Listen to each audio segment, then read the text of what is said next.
할 말이 있어요. 서연의 목소리는 빗소리에 묻힐 만큼 작았지만 그 안에는 단호함이 깃들어 있었다. 태준의 걸음이 우뚝 멈췄다. 그는 천천히 고개를 돌려 그녀를 바라보았다. 그의 눈빛은 마치 예리한 칼날 같았다. 그 눈빛은 언제나 서연의 심장을 꿰뚫는 듯했다. 내일 해. 피곤하다. 안 돼요.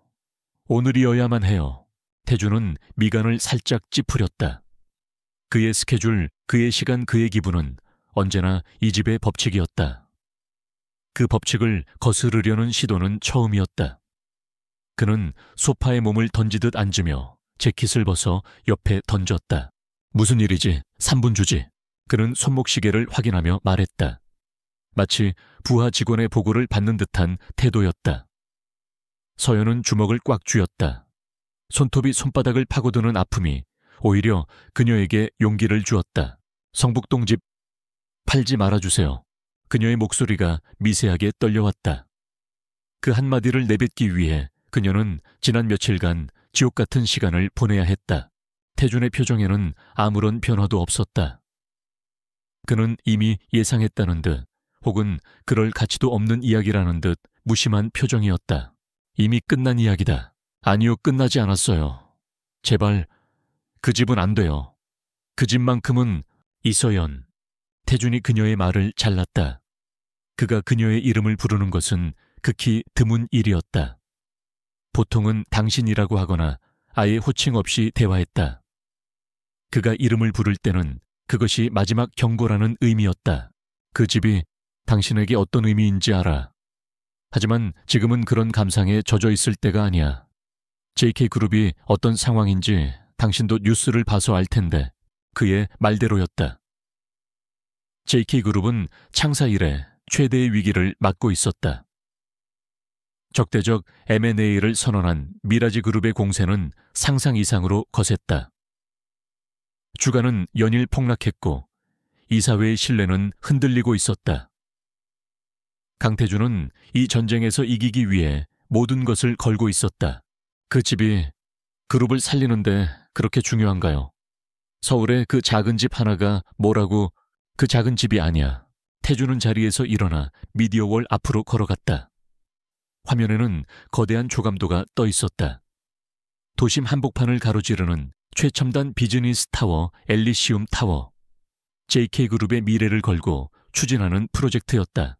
엘리시움 타워 프로젝트의 마지막 퍼즐 조각이야. 그 낡아빠진 집이 차지하고 있는 그 땅이 프로젝트 부지의 정중앙에 박혀 있어. 그게 해결되지 않으면 모든 게 수포로 돌아가. 수조 원짜리 프로젝트가 그리고 JK그룹의 명운이 그깟 감상주의 때문에 발목 잡힐 수는 없어. 낡아빠진 집 그깟 감상주의. 그의 입에서 나온 단어들이 비수가 되어 서연의 가슴에 박혔다. 그녀에게 그 집은 세상의 전부였다. 돌아가신 부모님의 온기가 남아있는 유일한 공간, 그녀의 유년 시절 모든 웃음과 눈물이 담겨있는 곳이었다. 그 집은 제게 남은 전부예요. 부모님의 유품이고 제 뿌리예요. 돈으로 살 수 없는 건 없어. 태준은 단호하게 말했다. 그의 눈빛은 한치의 동정도 없이 차가웠다. 가격을 2배로 쳐주지. 아니 3배. 원하는 만큼 말해봐.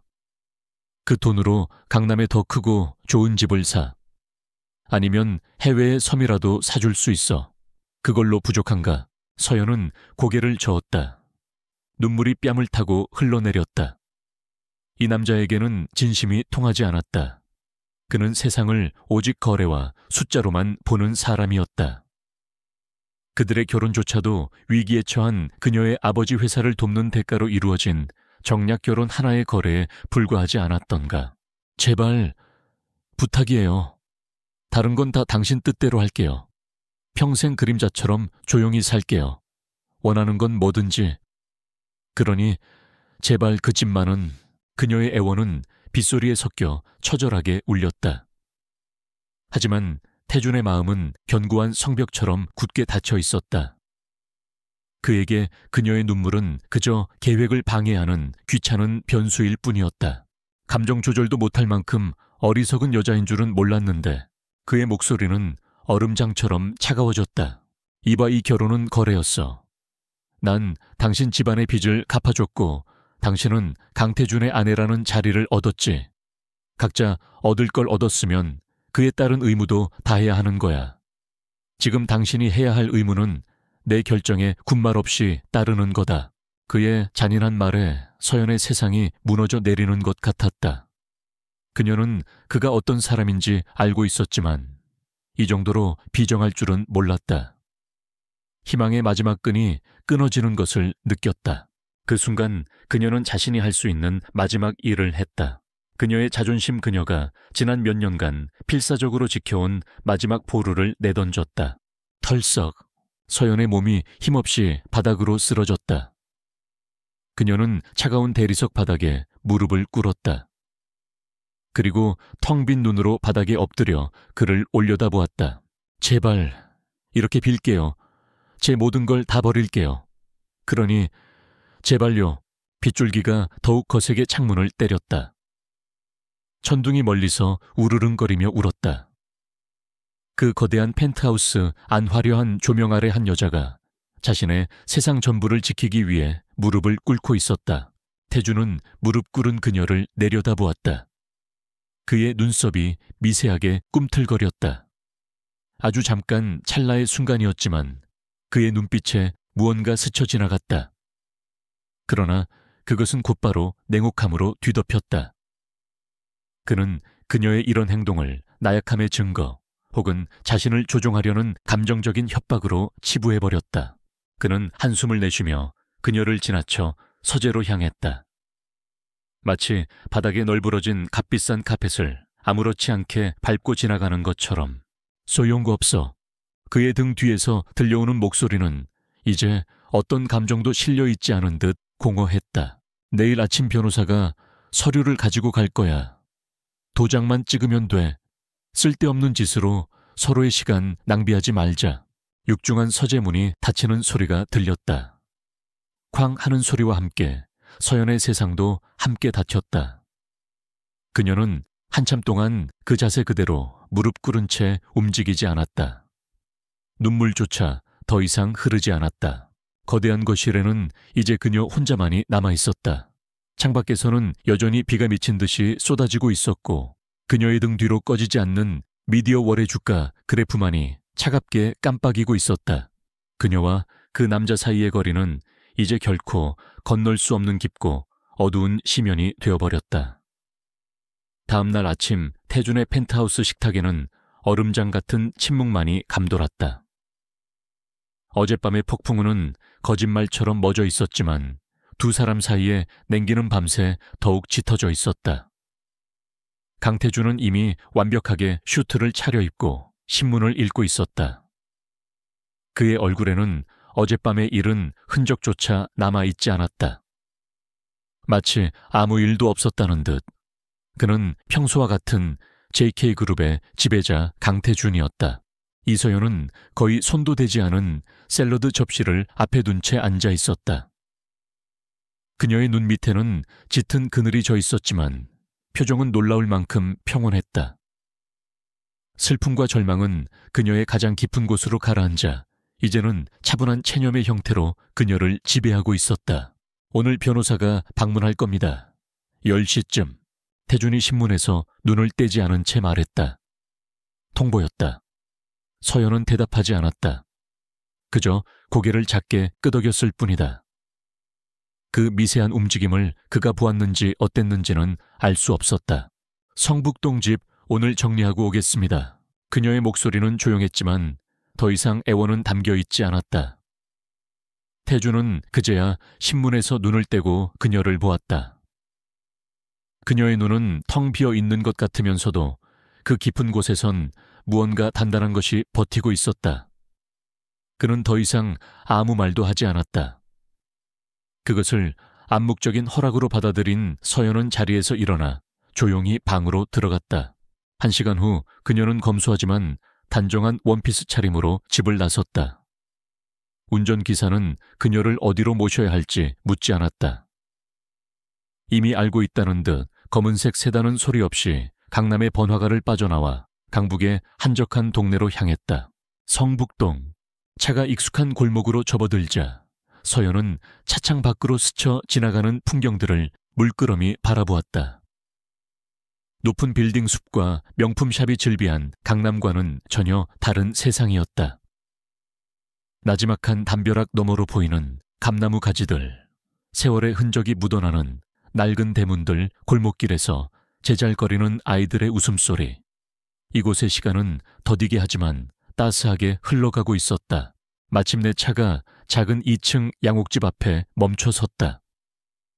태준이 낡아빠진 집이라고 불렀던 그녀의 세상 전부인 곳이었다. 담쟁이 덩굴이 담벼락을 푸르게 덮고 있었고 작은 마당에는 그녀의 어머니가 생전에 아끼던 자목련 나무가 묵묵히 서 있었다.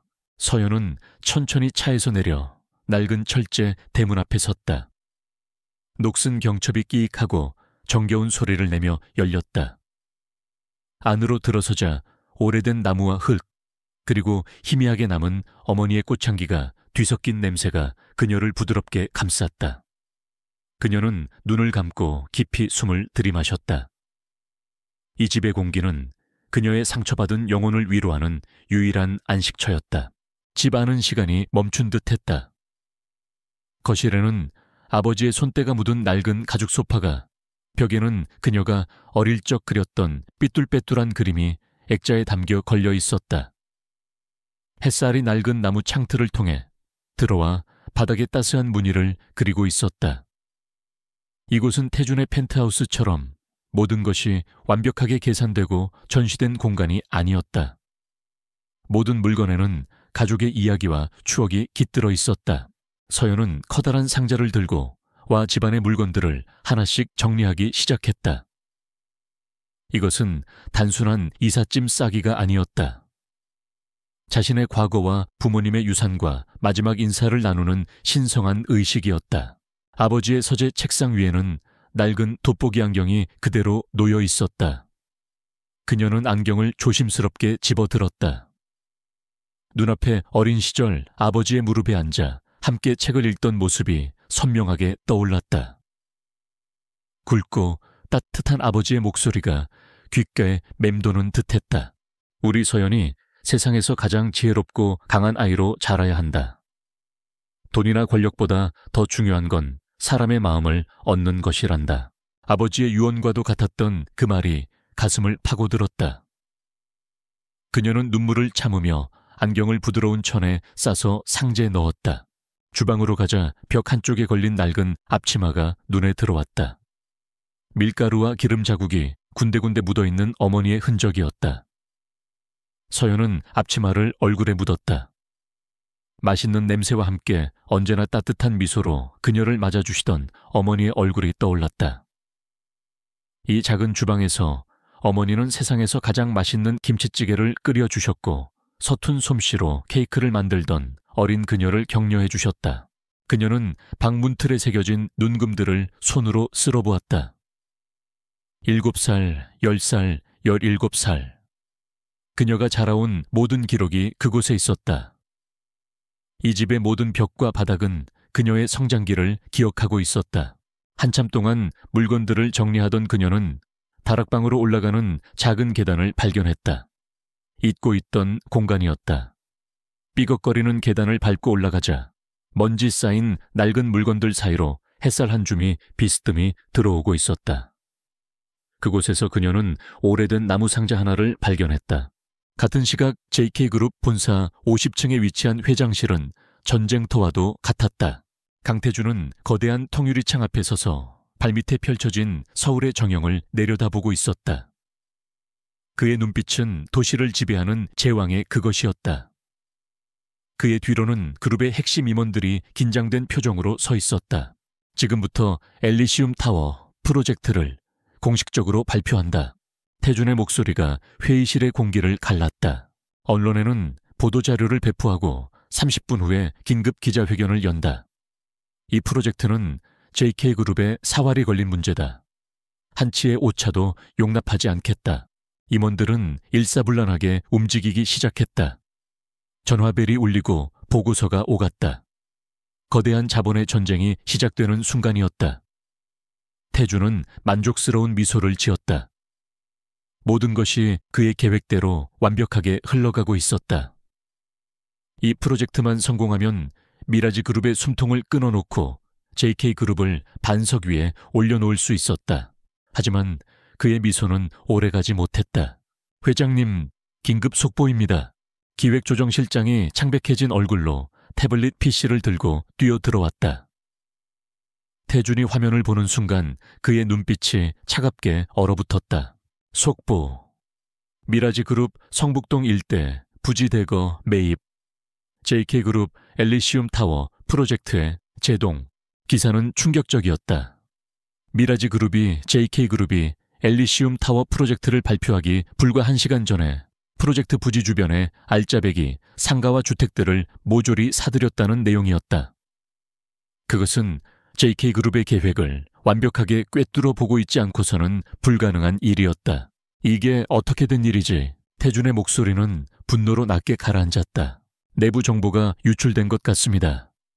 이 정도로 정확하게 움직였다는 건 설상가상으로 미라지 그룹의 공격은 거기서 그치지 않았다. 그들은 즉각적으로 언론 플레이에 들어갔다. 미라지 그룹 성명 발표, 역사와 추억이 깃든 동네를 지키겠다. 거대 자본의 탐욕에 맞설 것.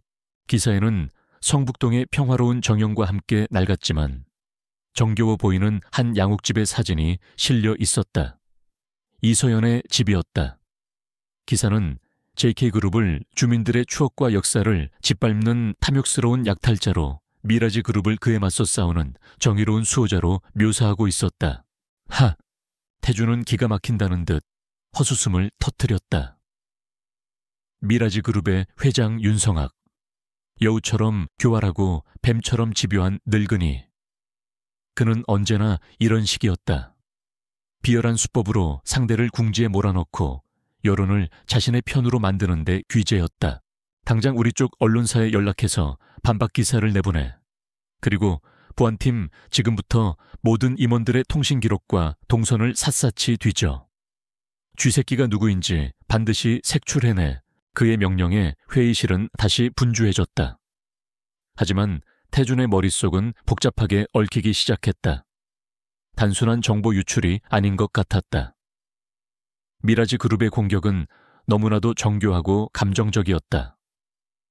특히 왜 하필 이서연의 집을 자신들의 성전의 상징으로 내세운 것일까? 그는 책상 위에 프로젝트 지도를 펼쳤다.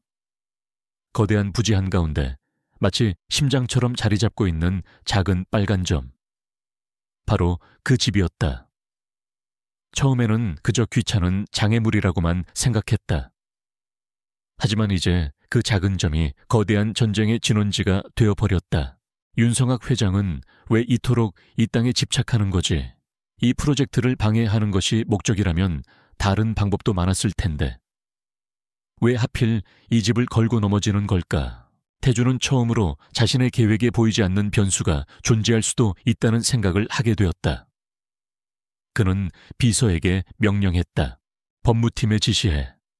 성북동 그 집의 과거 소유주 내역부터 시작해서 그 땅과 관련된 모든 역사적 기록, 사소한 분쟁 기록까지 전부 다 긁어모아. 먼지 한 톨까지 전부 다. 단순히 법적 대응을 위해서가 아니었다. 그는 적의 전략을 이해해야만 했다. 그리고 그 전략의 핵심에 바로 그 낡아빠진 집이 있었다. 그 시각 성북동 집 다락방. 이서연은 낡은 나무 상자를 열었다. 그 안에는 빛바랜 편지 몇 통과 앨범 하나가 들어있었다. 그녀는 조심스럽게 앨범을 펼쳤다. 흑백 사진 속에는 젊은 시절의 부모님이 환하게 웃고 있었다. 그리고 앨범 마지막 장에 끼워져 있는 처음 보는 사진 한 장. 사진 속에는 그녀의 부모님이 낯선 젊은 남자 한 명과 함께 서 있었다. 남자는 허름한 작업복 차림이었지만 눈빛만은 형형하게 살아있었다. 그는 부모님을 향해 깊이 고개를 숙이고 있었고 부모님은 인자한 미소로 그의 어깨를 다독여주고 있었다. 그들의 배경으로 이제 막 기틀을 다지고 있는 작은 공장의 간판이 희미하게 보였다. 서연은 사진 속 낯선 남자를 한참 동안 바라보았다. 누구일까? 부모님과 어떤 인연이 있었던 사람일까? 그녀는 알지 못했다. 그 사진 한 장에 담긴 잊혀진 약속과 은혜가 지금 서울의 가장 높은 곳에서 벌어지고 있는 거대한 전쟁의 시발점이라는 것을, 그리고 그 전쟁의 중심에 바로 그녀와 그녀의 남편 강태준이 서 있다는 사실을 JK그룹은 거대한 폭풍의 눈으로 빨려 들어가고 있었다. 미라지 그룹이 점화한 여론전은 들불처럼 번져나갔다. 언론과 소셜미디어는 온통 JK그룹의 탐욕을 비난하는 목소리로 가득 찼다. 강태준이 야심차게 준비한 엘리시움 타워 프로젝트는 이제 약자들의 눈물을 딛고 세워지는 바벨탑이라는 오명을 뒤집었었다. 이게 지금 우리 홍보팀이 내놓은 결과물인가? 강태준은 회의실 테이블 위로 서류 뭉치를 집어 던졌다. 종이들이 사방으로 흩날렸지만 회의실에 모인 임원들은 누구 하나 숨소리조차 제대로 내지 못했다. 미라지 쪽에서는 감성에 호소하는 다큐멘터리까지 만들어서 배포하고 있는데 우리가 내놓은 건 고작 딱딱한 데이터와 반박 자료뿐이야. 지금 대중들이 숫자를 보고 싶어 하는 것 같나? 그들은 이야기를 원하고 있어. 선과 악의 구도를 원하고 있다고. 그의 분노는 뜨겁기보다 차가워서 더욱 살벌했다. 그는 패배에 익숙하지 않은 남자였다. 특히 이런 식의 명분과 이미지 싸움에서 밀리는 것은 그의 자존심이 결코 용납할 수 없는 일이었다. 윤성학 회장. 그 늙은 여우가 이번엔 단단히 칼을 갈았군. 전략기획본부장이 조심스럽게 입을 열었다. 조사팀의 1차 보고서가 올라왔습니다. 태준은 턱짓으로 보고를 재촉했다. 거대한 스크린에 미라지 그룹의 회장 윤성학의 프로필이 떠올랐다. 날카로운 눈매와 굳게 담은 입술이 그의 집요한 성격을 말해주고 있었다. 윤성학 회장의 부친이 운영하던 미라지 화학은 1997년 외환위기 당시 최종 부도 처리되었습니다. 당시 미라지 화학은 여러 대기업에 연쇄적으로 부도를 일으키며 산업계 전체에 큰 파장을 일으켰습니다. 보고는 계속되었다. 윤 회장은 당시 살아남아 오히려 위기를 기회로 삼아 성장한 몇몇 그룹에 대해 깊은 적개심을 품어온 것으로 보입니다. 특히 우리 JK그룹에 대해서는 여러 차례 사석에서 노골적인 적대감을 표출한 기록이 있습니다. 그저 패배자의 원한인가? 태준은 코웃음을 쳤다. 약육강식의 비즈니스 세계에서 살아남지 못한 것은 자신의 무능일 뿐이다. 그것을 남의 탓으로 돌리는 자들을 그는 가장 경멸했다. 하지만 이상한 점이 있습니다. 조사팀장이 말을 이었다. 그의 적개심은 이해가 가지만 이번 공격 방식은 너무나도 집요하고 개인적인 감정이 실려 있는 것 같습니다. 마치 수십 년간 이 순간만을 기다려온 사람처럼 말입니다. 개인적인 감정. 그 단어가 태준의 뇌리에 박혔다. 단순히 업계의 패권을 다투는 싸움이 아니라는 말인가. 화면에는 윤성학의 과거 행적과 인물관계도가 복잡한 거미줄처럼 펼쳐지고 있었다. 하지만 그 어디에서도 JK그룹과의 직접적인 악연은 찾아볼 수 없었다. 회의는 아무런 소득 없이 끝났다. 태준은 머리를 식히기 위해 본사를 나섰다. 차에 오르자마자 그는 운전기사에게 명령했다. 평창동 본가로. 평창동의 봉화는 태준이 지금 살고 있는 강남의 펜트하우스와는 모든 것이 다른 공간이었다. 수십 년 된 소나무들이 정원을 이루고 고풍스러운 한옥이 위엄있게 자리 잡고 있었다. 이곳은 그의 할아버지 JK그룹의 창업주인 강만철 선대 회장이 평생을 보낸 곳이자 지금은 병든 몸으로 겨우 여생을 보내고 있는 공간이었다. 태준은 이곳의 고리타분한 분위기를 좋아하지 않았지만 머릿속이 복잡할 때면 가끔씩 찾곤 했다. 그가 대청마루에 들어서자 허리가 굽은 노인이 공손하게 허리를 숙였다. 김 집사였다.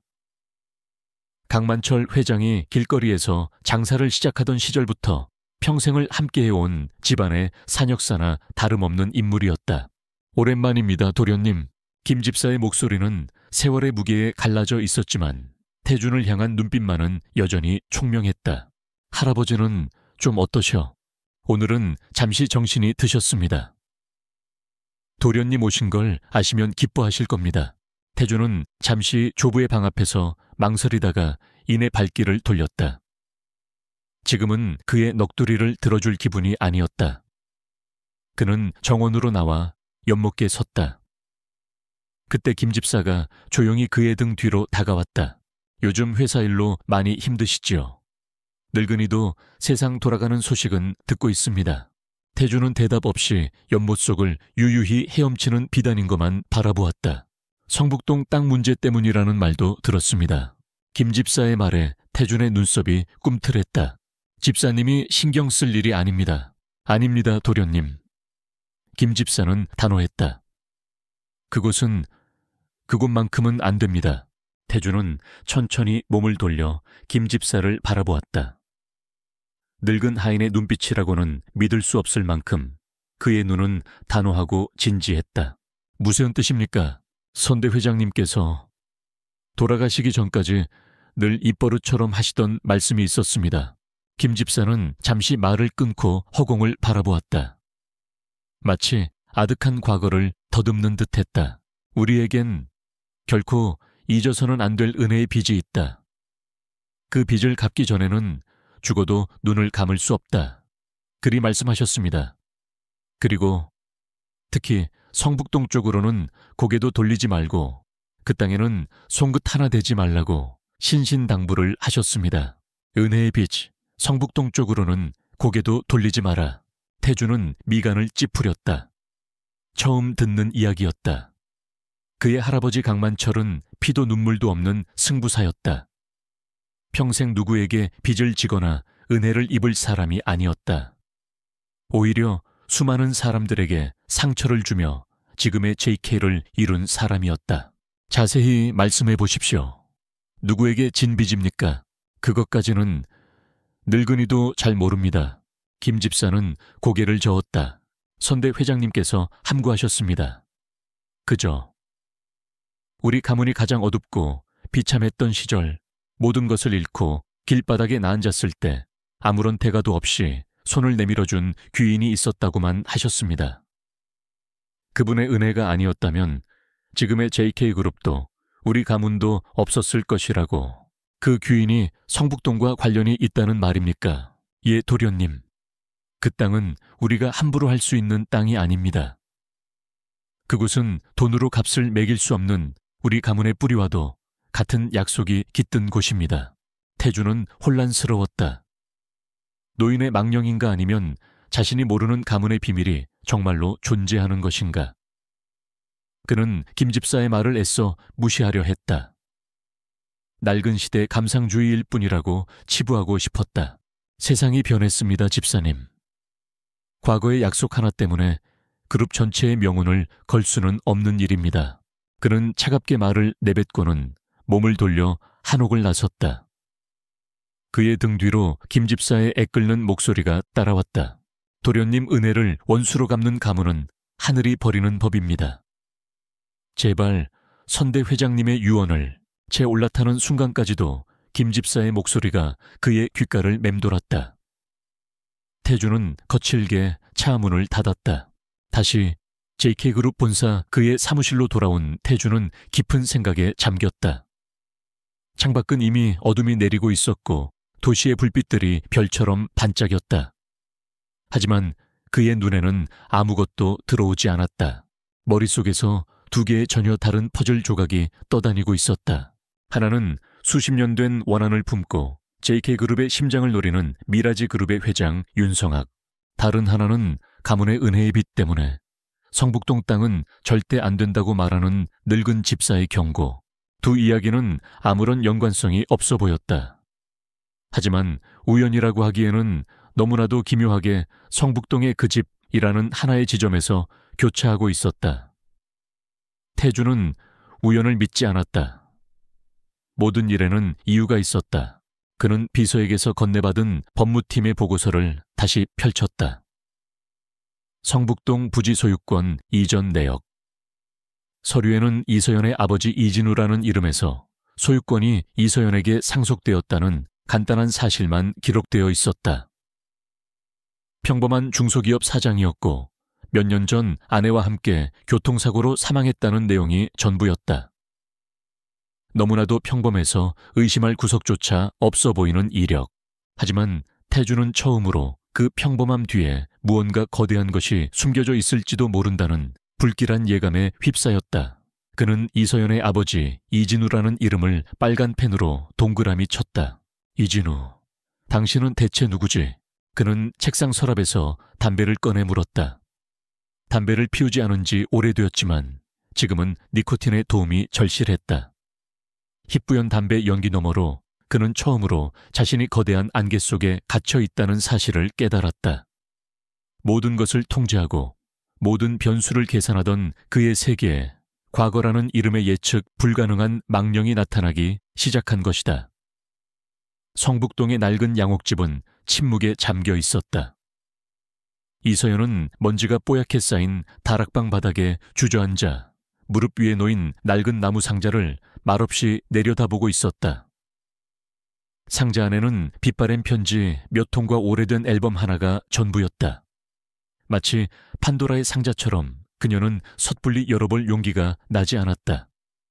이 안에는 그녀가 알지 못했던 부모님의 과거가 어쩌면 지금의 이 모든 비극을 설명해줄 열쇠가 담겨 있을지도 모른다는 예감이 들었기 때문이다.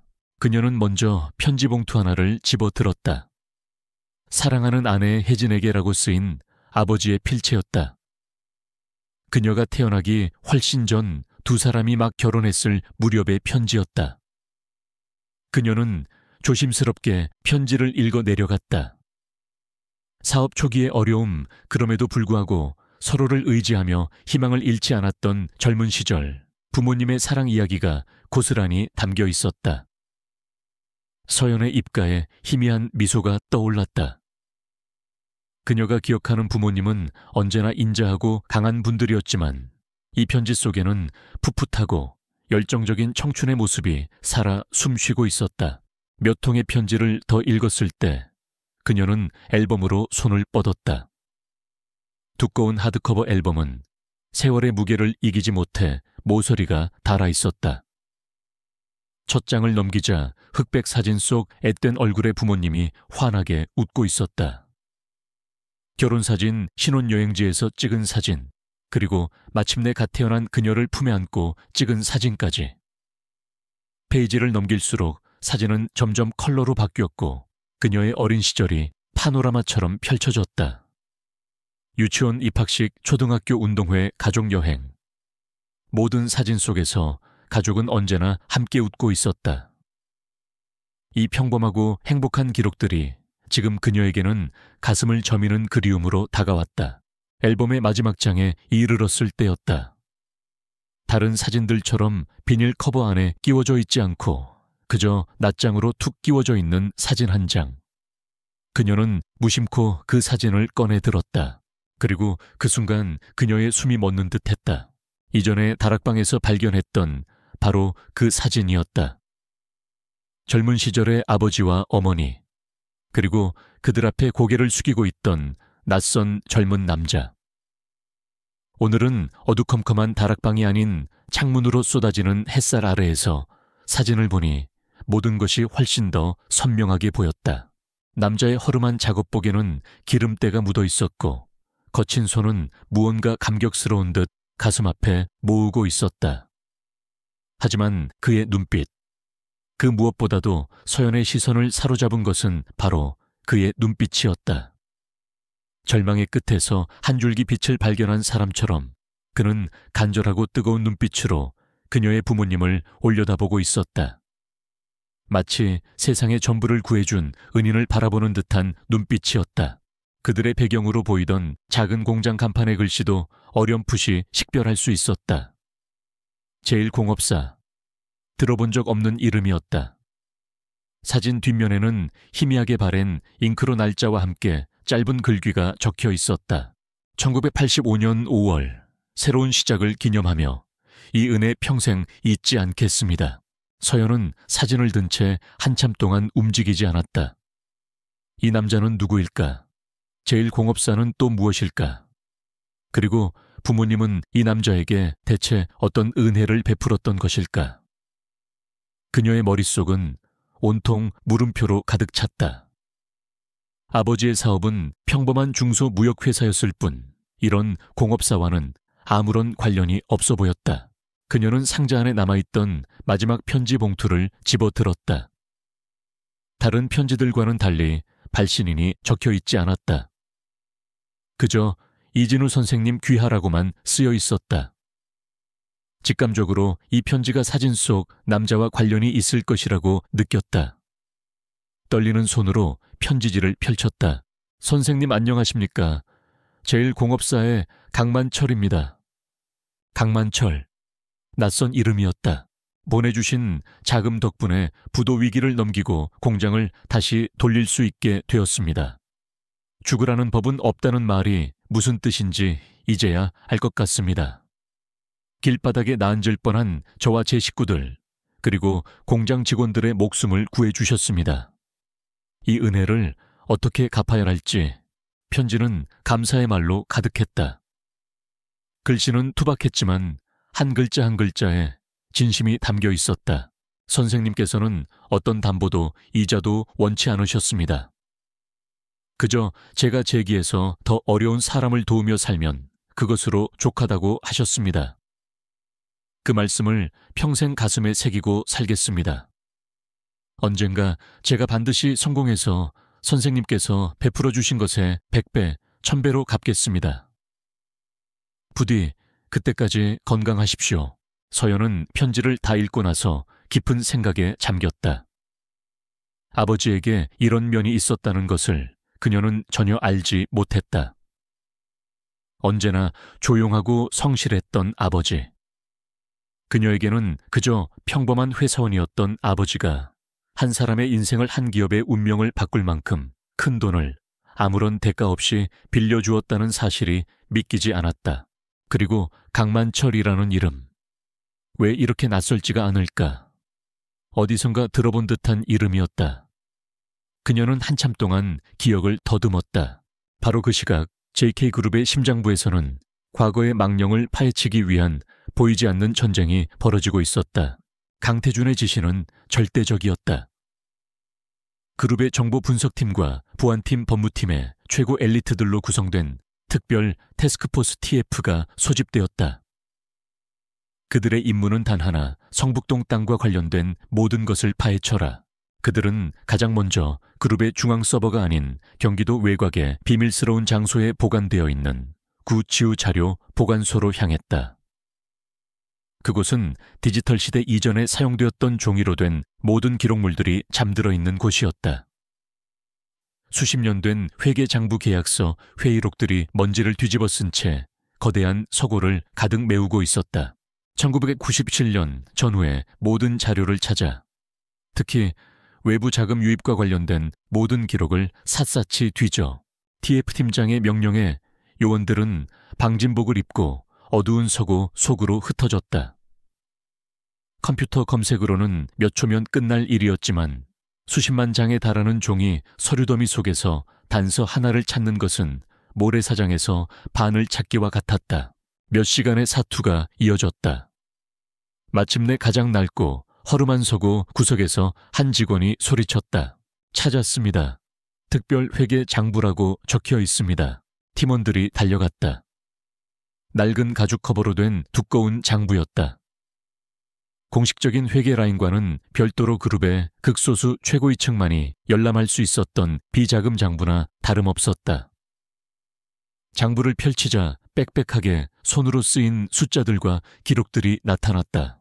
그들은 외환위기가 절정에 달했던 1997년 12월의 페이지에서 멈췄다. 당시 JK그룹의 전신이었던 제1공업은 수많은 대기업들과 마찬가지로 줄도산 위기에 몰려 있었다. 장부에는 당시에 절박했던 상황이 고스란히 기록되어 있었다. 1치아 부도, 긴급 자금 50억 원 필요. 2차 부도 위기, 시중 은행권 대출 전면 중단. 최종 부도 D3, 모든 자산 압류 위기. 페이지를 넘기는 팀원들의 손에 땀이 찼다. 그리고 마침내 그들은 결정적인 기록을 발견했다. 1997년 12월 24일 현금 입금 50억 원, 무담보 무이자, 대여인 오우. 기록을 발견한 분석 요원의 눈이 커졌다. 50억 원.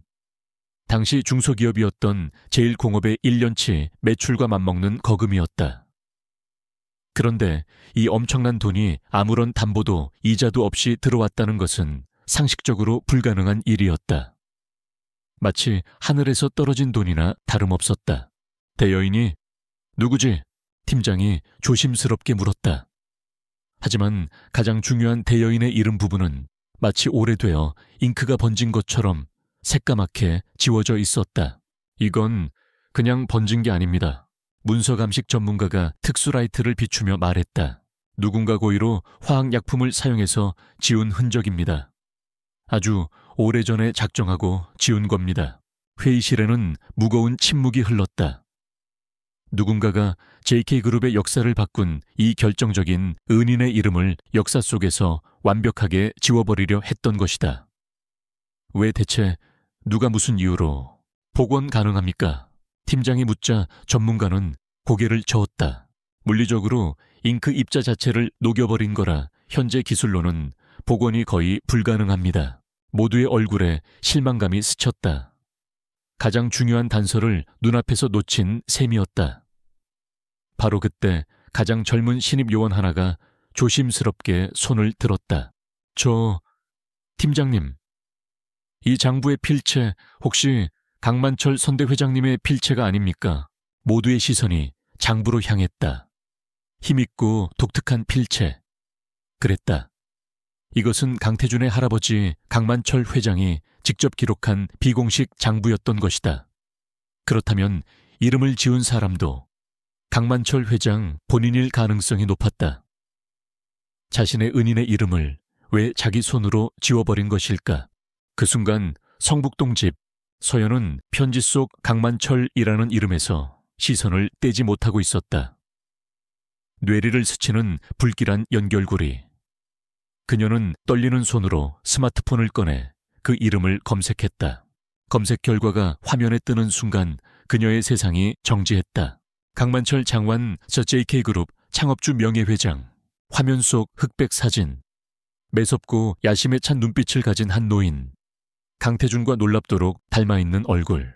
서연의 손에서 스마트폰이 힘없이 떨어져 바닥에 부딪혔다.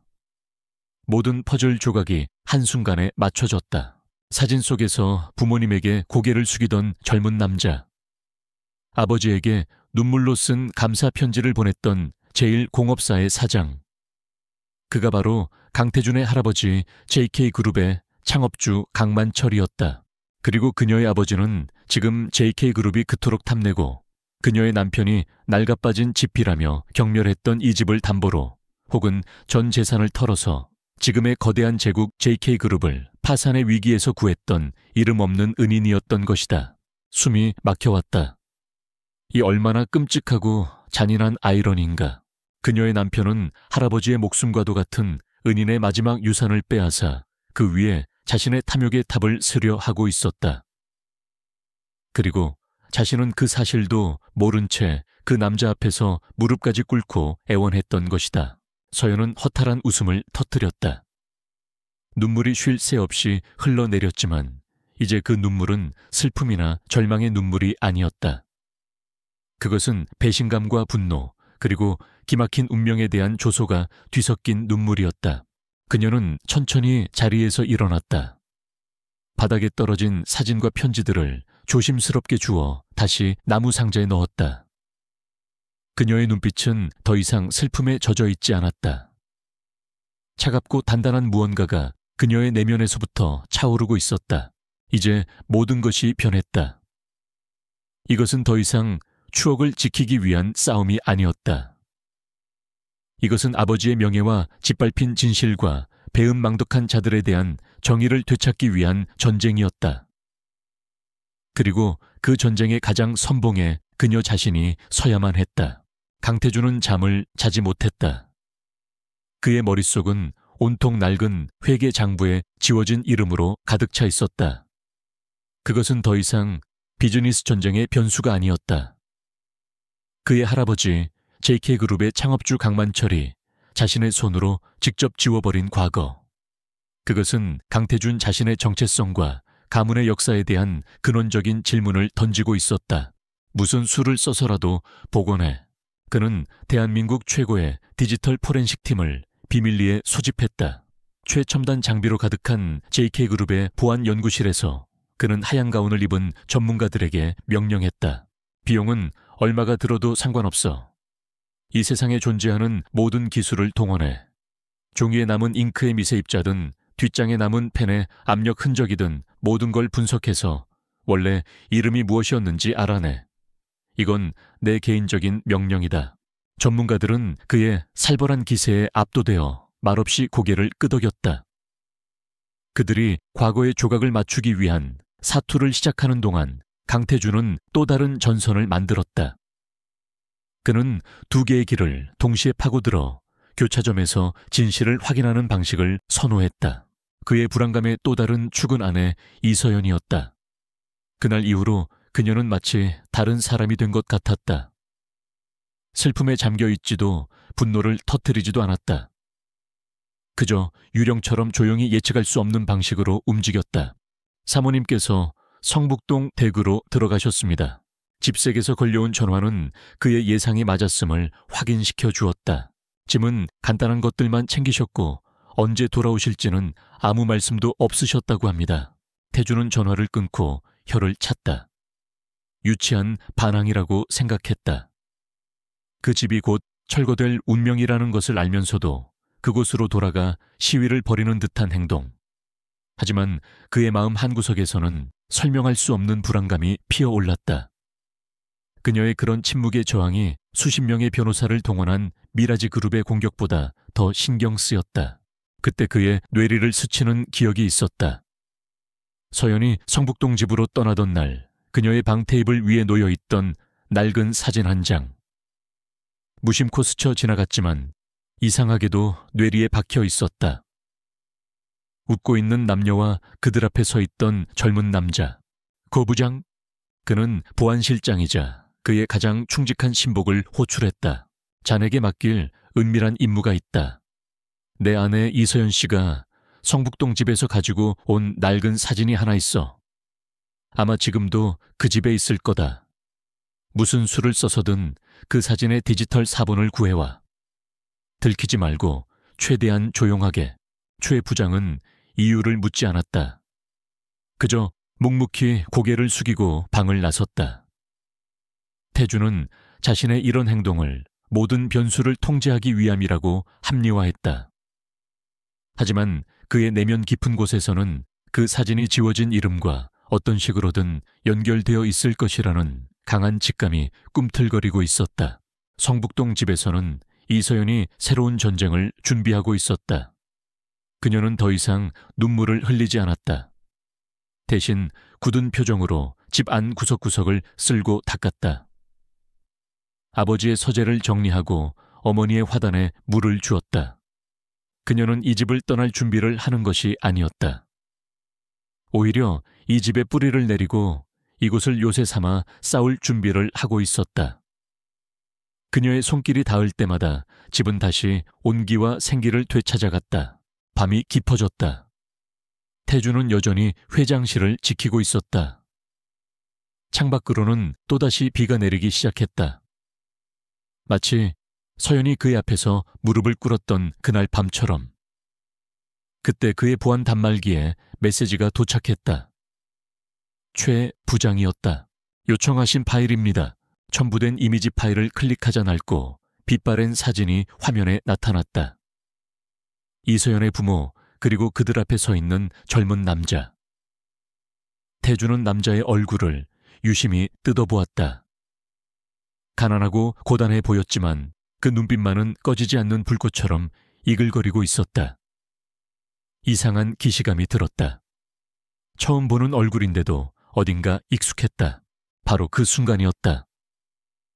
책상 위에 다른 전화기가 요란하게 울렸다. 포렌식 팀이었다. 회장님, 수화기 너머로 팀장의 흥분된 목소리가 들려왔다. 성공했습니다. 거의 완벽하게 복원해냈습니다. 태주는 심장이 내려앉는 것을 느끼며 마른 침을 삼켰다. 어떻게 했나? 화학약품으로 녹아버린 잉크 입자를 복원하는 데는 실패했습니다. 하지만 강만철 선대 회장님의 피랍이 워낙 강하셨던 덕분에 장부 뒷장과 그 뒷장에까지 미세한 펜 자국이 남아 있었습니다. 그 아픈들을 3D 스캐너로 분석하고 수백만 개의 데이터 조각을 슈퍼컴퓨터로 조합하여 원래의 글자를 재구성해냈습니다. 보내봐. 지금 당장. 그의 말이 끝나자마자 모니터의 다른 한쪽에 새로운 창이 뜨며 이미지 파일 하나가 나타났다. 회계 장부의 해당 페이지를 고화질로 스캔한 파일이었다. 그리고 까맣게 지워져 있던 다여인의 이름 칸에 마치 유령처럼 희미하게 세 글자가 떠올라 있었다. 아이진유, 리전유. 그 이름을 보는 순간 태준의 머릿속이 하얗게 비는 것 같았다. 이진우, 이서연의 아버지, 자신의 장인. 그가 바로 JK그룹을 구한 전설 속의 은인이었다. 태준은 의자 등받이에 몸을 기댄 채 허탈하게 웃었다. 기가 막힌 진실 앞에서 그는 사고가 정지되는 것을 느꼈다. 김 집사의 경고, 은혜의 빛, 윤성학 회장의 기묘한 집착, 그리고 아내의 처절했던 애원. 모든 퍼즐 조각들이 이 하나의 이름 앞에서 끔찍한 그림으로 완성되고 있었다. 그는 떨리는 손으로 마우스를 움직여 다시 낡은 사진을 화면 가득히 띄웠다. 이진우 부부 앞에 서 있던 절박하고 간절한 눈빛의 젊은 남자. 그 익숙함의 정체는 무엇이었을까? 그는 미친 듯이 사내 데이터베이스를 검색하기 시작했다. 창립 30주년 기념 영상. 파일을 찾아 실행시켰다. 영상은 낡은 흑백 화면으로 시작되었다.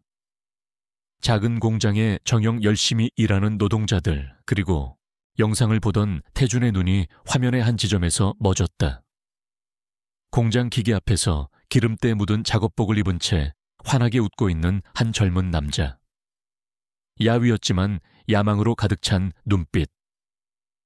지금의 자신과 그리고 자신의 아버지와 놀랍도록 닮아있는 얼굴. 강만철, 그의 할아버지였다. 사진 속의 그 젊은 남자는 다른 누구도 아닌 젊은 시절의 강만철, 바로 자기 자신이었던 것이다. 우르르 쾅. 그 순간 창밖에서 번개가 치며 천둥이 울렸다. 마치 하늘이 그의 죄를 꾸짖는 듯했다. 태준은 자리에서 벌떡 일어났다. 그의 몸이 비틀거렸다. 책상 모서리를 붙잡고 겨우 서 있는 그의 눈앞에서 세상이 무너져 내리고 있었다. 은인은 이진우였다. 채무자는 그의 할아버지 강만철이었다. 김 집사가 말했던 성북동 쪽으로는 고개도 돌리지 말하던 유언의 의미가 이제야 섬광처럼 뇌리를 관통했다. 자신의 아내가 그 은인의 딸이 자신의 모든 것을 구해준 은인의 마지막 흔적을 지키기 위해 자신 앞에서 자존심을 버리고 무릎을 꿇고 빌었던 것이다.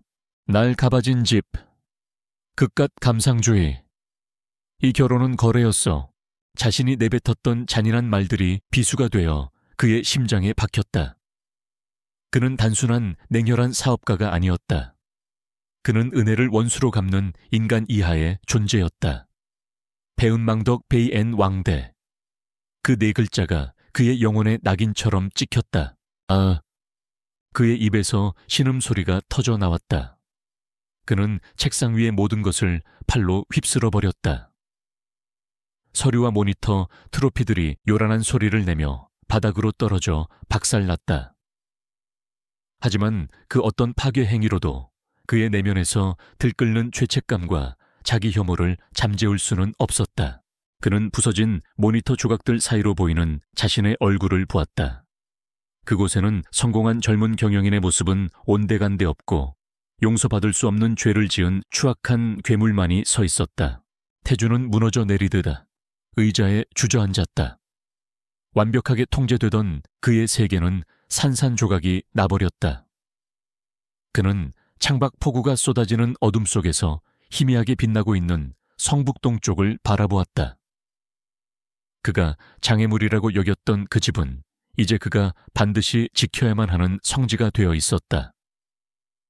그가 계약상의 파트너라고 여겼던 그 여자는 이제 그가 평생을 바쳐 속죄해야 할 은인의 딸이 되어 있었다. 창밖의 폭풍우는 점점 더 거세지고 있었다. 하지만 진정한 폭풍은 이제 막 강태준의 내면에서 휘몰아치기 시작했다. 새벽의 여명은 잿빛이었다. 박살난 모니터와 서류들이 널브러진 회장실에서 강태준은 밤을 꼬박 세웠다. 그의 모습은 마치 유령과도 같았다. 완벽하게 재단된 슈트는 구겨져 있었고 단정하던 머리카락은 헝클어져 있었다. 그러나 그 무엇보다도 변한 것은 그의 눈빛이었다. 어젯밤까지만 해도 세상을 지배하던 제왕의 냉철함은 온데간데 없고 깊이를 알 수 없는 죄책감과 처절한 후회만이 검은 심연처럼 자리 잡고 있었다. 그때 그의 책상 위에 유일하게 살아남은 비상전화기가 비명처럼 울렸다. 법무팀장이었다. 회장님 보고 드립니다. 성북동 부지 관련 최종 철거 계약이 조금 전 오전 6시부로 자동 집행되었습니다. 계약서상 명시된 대로 오늘 오전 9시 정각의 용역업체가 현장에 투입되어 철거 작업을 개시할 예정입니다. 시간이 멈추는 듯했다. 9시, 이제 불과 3시간도 남지 않았다. 그가 저지른 죄의 대가가 그의 은인의 마지막 유산을 산산조각 내기까지 남은 시간이었다. 묠초, 태준의 목소리는 쇠소리처럼 갈라져 나왔다. 무슨 수를 써서라도 마가 당장 수화기 너머의 법무팀장은 당황했다. 회장님, 그건 불가능합니다. 이미 부지 소유권은 프로젝트를 위한 특수목적법인 SPC로 이전이 완료되었고 철거 업체와의 계약은 법적 구속력을 가집니다. 지금 계약을 파기하면 수천억 원대의 위약금은 물론 엘리시움 타워 프로젝트 자체가 좌초될 수 있습니다. 상관없어. 프로젝트가 엎어져도 좋고 그룹이 망해도 좋아. 당장 그 철거를 중지시키란 말이다. 태준은 절규했다. 하지만 이성을 되찾는 데는 오랜 시간이 걸리지 않았다. 그는 알았다. 법적인 절차로는 이미 늦었다는 것을. 이 모든 판을 짜고 지금 이 순간에도 자신을 비웃으며 지켜보고 있을 단 한 사람을 상대해야만 했다. 윤성학, 이 모든 것은 미라지 그룹의 계략이었다. 철거 업체 역시 서류상으로는 아무 관련 없는 회사였지만 분명 그들 소유의 위장 회사일 터였다. 이 잔인한 사형 집행을 멈출 수 있는 사람은 오직 사형 집행인 윤성학 회장뿐이었다. 차 대기시켜. 미라지 그룹 본사로 간다. 비서의 만류에도 불구하고 그는 헝클어진 모습 그대로 JK그룹 본사를 나섰다. 평생 발을 들여놓지 않으리라 맹세했던 적의 심장부로 그는 스스로 걸어 들어갔다. 미라지그룹 본사 펜트하우스. 윤성학 회장은 마치 그가 올 것을 알고 있었다는 듯 평온한 얼굴로 차를 마시고 있었다. 통유리창 너머로 보이는 서울의 아침 풍경을 감상하던 그는 비서의 제지도 뿌리치고 뛰어들어온 태준을 보고 희미하게 미소 지었다. 이게 누군가? JK의 젊은 황제께서 어쩐 일로 이 누추한 곳까지 행차하셨을까? 철거 멈추시죠. 태준은 단도직입적으로 말했다. 그의 눈은 핏발이 서 있었다.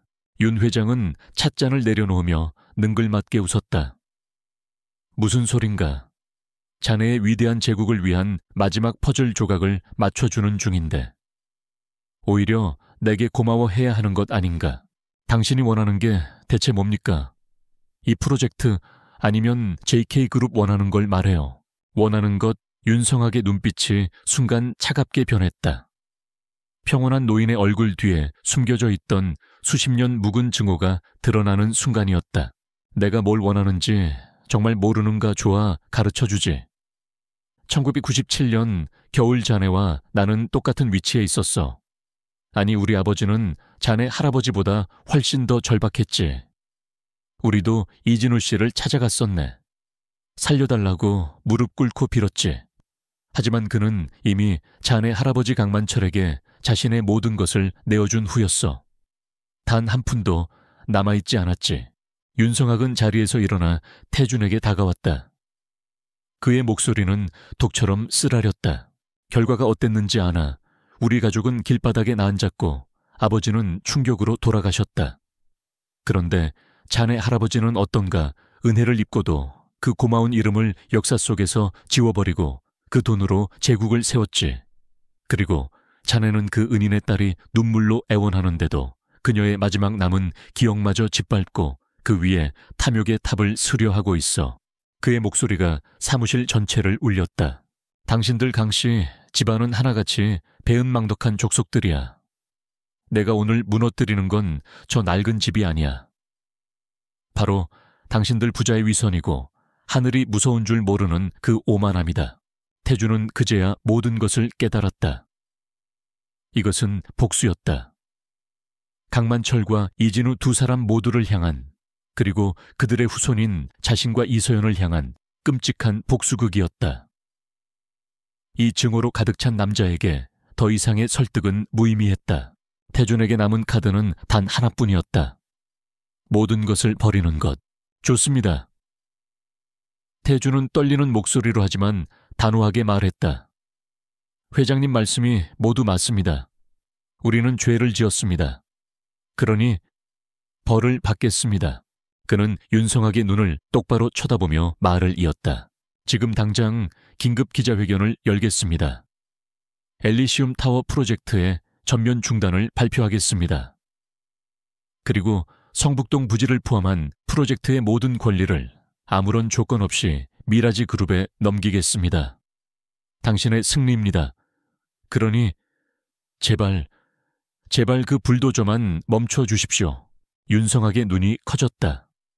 그는 태준의 굴욕적인 패배를 원했지만 이런 식의 완전한 항복은 예상하지 못했다. 모든 것을 스스로 내던지는 적 앞에서 그의 복수는 오히려 빛을 잃고 허무해지는 것이었다. 태준은 그의 대답을 기다리지 않았다.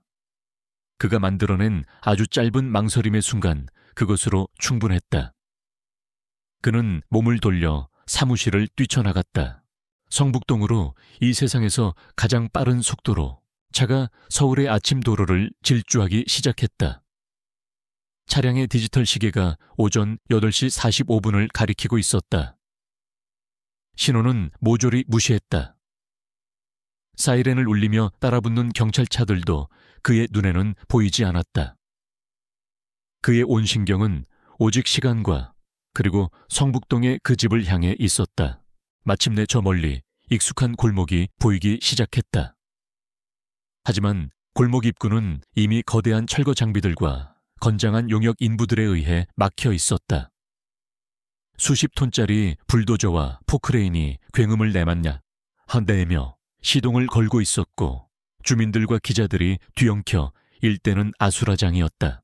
그리고 그 모든 혼돈의 중심에 그 모든 파괴의 기계들 앞에 한 사람이 서 있었다. 이서연. 그녀는 낡은 대문 앞에 마치 한 그루 나무처럼 굳건하게 서 있었다. 두려움에 떠는 기색도 눈물을 흘리는 모습도 아니었다.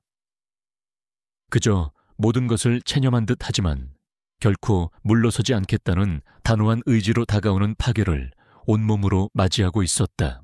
끼익! 태준의 차가 거친 마찰음을 내며 길모퉁이에 멈춰 섰다.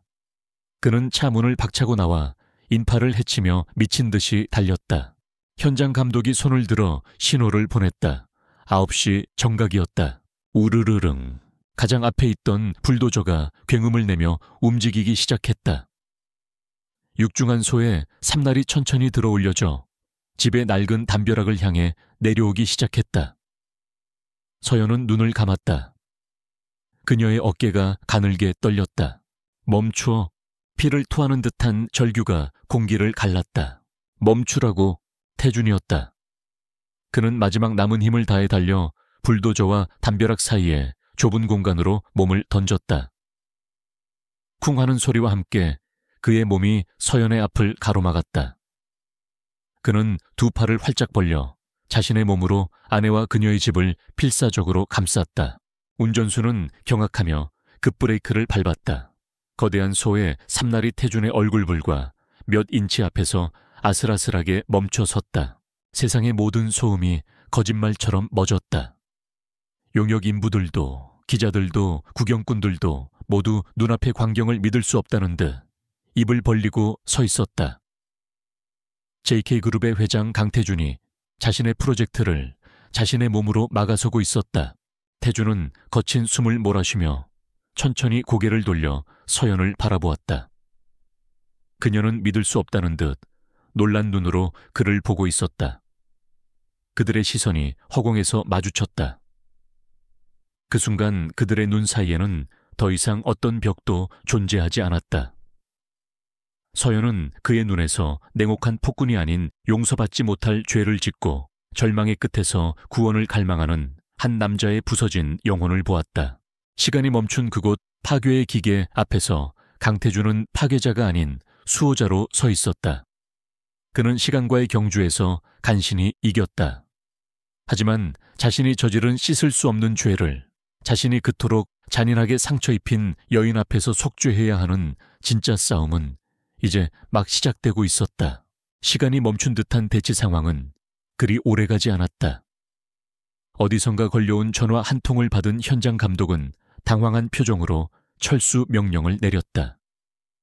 굉음을 내던 파괴 기계들은 거짓말처럼 잠잠해졌고 용역 인부들은 어리둥절한 표정으로 하나둘씩 흩어지기 시작했다. 윤성학 회장이 모든 것을 포기했다는 소식은 강태준에게도 거의 동시에 전달되었다. 스스로 모든 것을 내려놓은 적 앞에서 그의 복수는 허무한 공명으로 끝난 것이다. 혼란이 정리된 후 성북동의 작은 골목에는 강태준과 이서연 단둘만이 남았다. 무너진 담벼락의 잔하에와 불도저가 남긴 깊은 바퀴, 자국만이 조금 전까지 이곳에서 벌어졌던 끔찍한 사투를 증명하고 있었다. 두 사람 사이에는 누구도 먼저 깨뜨릴 수 없는 무거운 침묵이 흘렀다. 집으로 가요. 먼저 침묵을 깬 것은 태준이었다. 그의 목소리는 지쳐 있었고 힘이 없었다. 서연은 그가 말하는 지피 강남의 차가운 펜트하우스가 아니라는 것을 알 수 있었다. 그는 그녀의 집 바로 눈앞에 이 낡은 양옥집을 가리키고 있었다. 서연은 말없이 고개를 끄덕였다. 그녀는 태준과 함께 삐걱거리는 낡은 대문을 열고 안으로 들어섰다. 조금 전까지만 해도 세상의 전부를 잃을 뻔했던 그녀의 안식처. 그곳은 여전히 따스한 햇살과 부모님의 온기로 가득했다. 태준은 현관에 들어서는 순간부터 마치 죄인처럼 고개를 숙인 채 집 안을 둘러보았다. 그가 낡아빠진 지피라고 경멸했던 모든 것들, 손때 묻은 가구, 빛바랜 벽지, 작은 화단의 꽃들, 이제는 성물처럼 느껴졌다. 그가 파괴하려 했던 것은 단순한 건물이 아니었다. 한 가문의 역사와 자신을 구원한 은인의 영혼 그 자체였다. 거실 중앙 아버지의 낡은 가죽 소파 앞에 두 사람은 마주 섰다. 서연이 소파에 앉았지만 태준은 차마 앉지 못하고 그녀 앞에 죄인처럼 서 있었다. 그는 더 이상 변명도 자기 합리화도 하지 않았다. 대신 자신이 가져온 서류 가방에서 모든 증거들을 꺼내 커피 테이블 위에 올려놓았다. 복원된 회계장부 사본, 그의 할아버지와 그녀의 부모님이 함께 찍힌 낡은 사진, 그리고 그가 확보한 모든 관련 자료들. 그것은 그의 마지막 자존심을 모두 내려놓는 완전한 고해성사였다. 나는 아무것도 몰랐습니다. 그의 첫마디였다. 그의 목소리에는 이제 어떤 권위나 오만함도 남아있지 않았다. 오직 깊은 후회와 자기 혐오만이 묻어나왔다. 아니, 알려고조차 하지 않았습니다. 나는 내 눈앞의 숫자와 이익에 눈이 멀어 가장 중요한 것을 보지 못했습니다. 그는 처음부터 모든 것을 이야기했다. 자신의 할아버지가 얼마나 절박했는지, 그리고 그녀의 아버지가 얼마나 위대한 사람이었는지, 김 집사의 경고를 어떻게 무시했는지, 그리고 미라지 그룹과의 전쟁 속에서 이 집을 어떻게 그저 성가신 장애물로만 여겼는지. 그의 고백은 어떤 동정이나 이해를 구하기 위함이 아니었다. 그것은 자신의 죄를 있는 그대로 직시하고 그 앞에서 온전히 무너져 내리는 과정이었다. 서연은 아무 말 없이 그의 이야기를 들었다. 그녀는 이미 모든 진실을 알고 있었다. 하지만 그 끔찍한 진실의 조각들을 가해자인 그의 입을 통해 직접 듣는 것은 전혀 다른 차원의 고통이었다. 그동안 그녀를 버티게 했던 분노의 감정 위로 돌이킬 수 없는 시간과 어리석은 잔인함에 대한 깊은 슬픔이 파도처럼 밀려왔다. 태준의 긴 고백이 끝났을 때 서연은 마침내 입을 열었다. 그녀의 목소리는 놀랍도록 차분했다. 내가 당신 앞에서 무릎을 꿇었던 그날 밤 기억하나요? 태준은 고개를 들지 못했다. 그의 어깨가 미세하게 떨렸다. 그때 당신은 나에게 아무것도 느끼지 못했나요? 한 인간의 절망과 슬픔이 당신에게는 그저 귀찮은 감상주의에 불과했나요? 그녀의 질문은 날카로운 칼이 되어 그의 심장을 찔렀다. 그렇다. 그는 아무것도 느끼지 못했다. 아니, 느끼기를 거부했다. 그의 대답은 정해져 있었지만 차마 입 밖으로 내뱉을 수가 없었다. 어떤 말로도 그의 죄를 씻을 수 없었고 그녀의 상처를 되돌릴 수 없었다. 말은 이제 아무런 힘도 없었다. 그는 알고 있었다. 자신이 해야 할 일이 무엇인지. 태준은 천천히, 아주 천천히 움직였다. 대한민국 재계의 황제 평생 누구에게도 고개를 숙여본 적 없는 남자 강태준. 그가 서연의 앞에서 그녀가 그에게 그랬던 것처럼 무릎을 꿇기 시작했다. 털썩 그의 무릎이 낡은 나무 바닥에 닿았다. 그것은 서연이 보여주었던 절망적인 무너짐이 아니었다. 자신의 모든 죄의 무게를 짊어지고 남은 모든 자존심을 버리고 온전한 참회의 의미를 담아 스스로를 낮추는 행위였다. 그는 고개를 깊이 숙였다. 그의 이마가 거의 바닥에 닿을 지경이었다. 미안합니다. 목이 메인 속삭임이 터져 나왔다. 내가 당신과 당신의 아버님과 어머님께 평생을 가도 용서받지 못할 죄를 지었습니다. 미안합니다, 서연 씨. 그는 용서를 구하지 않았다. 자신이 용서받을 자격이 없다는 것을 너무나도 잘 알고 있었기 때문이다. 그저 자신의 참회를 찢어지는 심장을 담아 고백할 뿐이었다. 서연은 자신의 눈앞에 무릎 꿇고 있는 남자를 내려다보았다. 자신이 무릎 꿇었을 때 차갑게 자신을 외면하고 지나갔던 바로 그 남자. 그녀의 눈에서 뜨거운 눈물이 뺨을 타고 흘러내렸다. 그것은 더 이상 슬픔이나 분노의 눈물이 아니었다. 모든 것이 끝났다는 안도감과 모든 것이 부서져 내린 허무함이 뒤섞인 복잡하고 정화와도 같은 눈물이었다. 한참의 침묵이 흘렀다. 그녀는 일어나요 라고 말하지 않았다. 아직은 아니었다. 용서할게요 라고도 말하지 않았다. 그것은 너무나도 먼 이야기였다. 대신 그녀는 아주 조용히 하지만 분명한 목소리로 말했다. 아버지는 당신 할아버지가 그리고 당신이 이렇게 되길 원하지 않으셨을 겁니다. 아버지는 그런 분이셨으니까요. 그 말은 용서가 아니었다. 하지만 거절도 아니었다. 그것은 아주 길고 험난한 여정의 첫걸음을 뗄 수 있는 아주 작은 가능성의 문이었다. 그 후 많은 것들이 변했다. 강태준은 엘리시움 타워 프로젝트를 공식적으로 백지화했다. 그 대가로 JK그룹은 창사 이래 최대의 위기를 맞았고 그의 명성은 땅에 떨어졌다. 하지만 그는 도망치지 않았다. 모든 비난과 책임을 정면으로 받아내며 예전과는 다른 방식으로 정직하고 굳건하게 회사를 다시 일으켜 세우기 시작했다. 그와 서연의 관계가 하루아침에 동화 같은 사랑으로 변하지는 않았다. 상처는 너무 깊었고 배신의 기억은 선명했다. 하지만 그들은 강남의 펜트하우스를 떠나 성북동의 낡은 양옥집에서 새로운 시작을 했다. 그들은 함께 밥을 먹고 함께 정원을 가꾸고 서툰 대화를 나누며 서로에 대해 처음부터 알아가기 시작했다. 태준은 서연의 부모님에 대한 이야기를 들었고 서연은 태준이 짊어져야 했던 경영인의 무게를 이해하게 되었다. 그렇게 시간은 흘러갔다. 어느 맑은 봄날 아침 서연은 마당의 자목련 나무 아래에서 책을 읽고 있었다.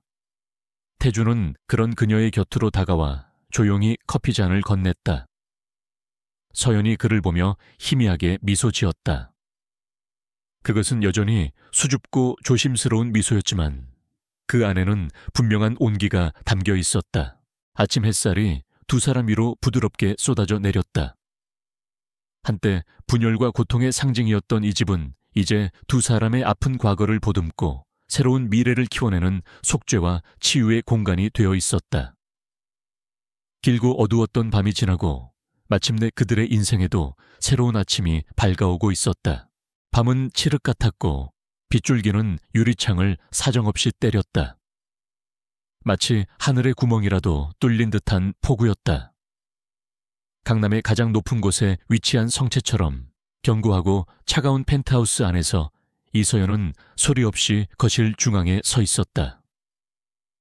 그녀의 가녀린 어깨 위로 쏟아지는 샹들리에의 빛은 따스하기는커녕 오히려 그녀의 창백한 얼굴과 그림자를 더욱 선명하게 만들 뿐이었다. 집안은 거대했지만 그만큼 공허했다. 대리석 바닥은 거울처럼 모든 것을 비췄지만 온기는 전혀 없었다. 최고급 가구들과 유명 화가들의 그림들이 벽을 채우고 있었지만 그 모든 것은 그저 값비싼 전시품에 불과했다. 이 집의 유일한 생명체는 그림자처럼 움직이는 가사 도우미들과 지금 이 순간 숨막히는 침묵 속에서 남편을 기다리는 이서연 단둘뿐이었다. 현관문 쪽에서 미세한 소음이 들린 것은 자정이 거의 다 되어서였다. 육중한 강철문이 열리는 소리, 그리고 곧이어 들려오는 단단한 구둣발 소리. 강태준이었다. JK그룹의 회장, 이 거대한 성의 주인이자 그녀의 남편. 그는 비에 한 방울도 젖지 않은 모습이었다. 차에서 내려 현관으로 들어오는 짧은 순간조차 비서들이 거대한 우산으로 그를 완벽하게 보호했을 것이다. 그의 몸에 걸친 짙은 네이비색의 맞춤 정장은 한치의 흐트러짐도 없었고 단정하게 뒤로 넘긴 머리카락에서는 비가 아닌 냉정한 권력의 향기가 났다. 아직 안 자고 있었나? 그의 목소리는 집안의 공기만큼이나 차가웠다. 질문이었지만 그 안에는 어떤 궁금증도 담겨 있지 않았다. 그저 눈앞에 서 있는 존재에 대한 형식적인 확인 절차일 뿐이었다. 그는 넥타이를 거칠게 풀어내며 서연을 스쳐 지나갔다. 그의 눈은 이미 거실 벽에 걸린 거대한 미디어 월을 향해 있었다. 실시간으로 변동하는 주가, 그래프와 긴급 뉴스가 붉은색과 푸른색으로 번쩍이고 있었다.